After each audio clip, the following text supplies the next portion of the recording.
rather than in the interests of the prosecution of crime. In February 2022, the Guardian newspaper reported that the former Conservative minister, Lord Folkes, who attempted to introduce a public register of overseas property owners in 2017 and 2018, was approached by civil servants from 4 government departments who told him to drop the public register of overseas property owners. Lord Folkes told the newspaper that it is a real irony that our reputation for protecting the rule of law is one of the things that attracts people who have very little regard for the rule of law themselves and come from countries which ignore it almost altogether.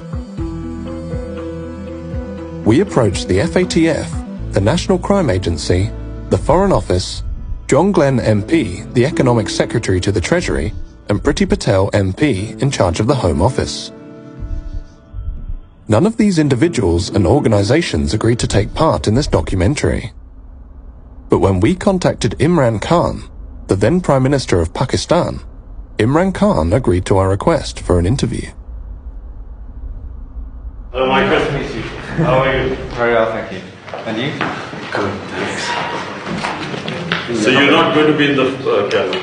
No, we'll be out. So what is this? A sort of like a documentary? Yes, or is it a question and answer? It's a documentary about individuals who've become very wealthy by being at the centre of power and currently have a lot of wealth in London, especially in property.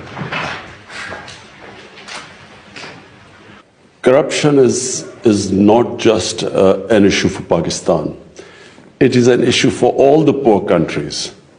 In fact, I've come to this conclusion that countries are poor only because of corruption, and corruption of the elite. It's the corruption of the powerful that destroys a country, not the corruption of the weak. When I, as a Prime Minister, if I want to make money from my country, steal money and then send it abroad, I can only do it if I weaken the state institutions that would check my corruption. So the institutions get corrupt and they get weaker and they cannot stand in front of the powerful.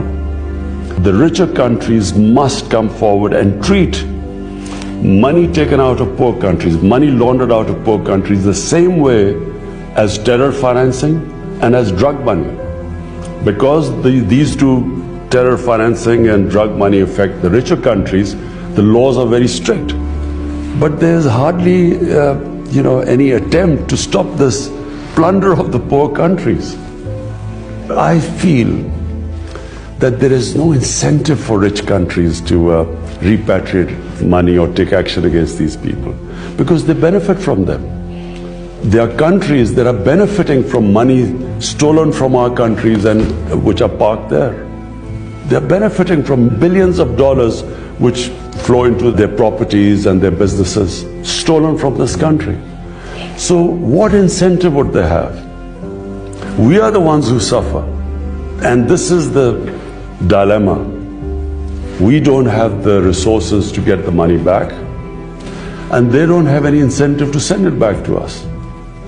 So this is the big problem which the entire developing world is facing. I guess it's a question of now hiring more expensive lawyers abroad. But you see, when you look at the laws, they basically favor, I'm talking about the richer countries as a whole, they tend to favor the crooks. It is so complicated to get your money back.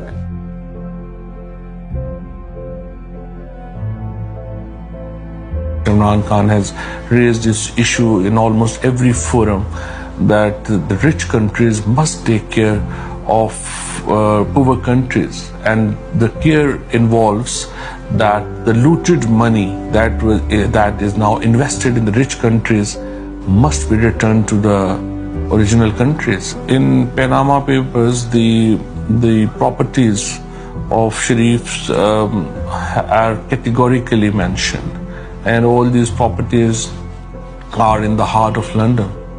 And everyone, including the British government, knows that these properties are actually bought from laundered money. I think international politics play a big role here. So some countries, they say that what is ours and what is yours is also ours. So So this is the case with British government right now.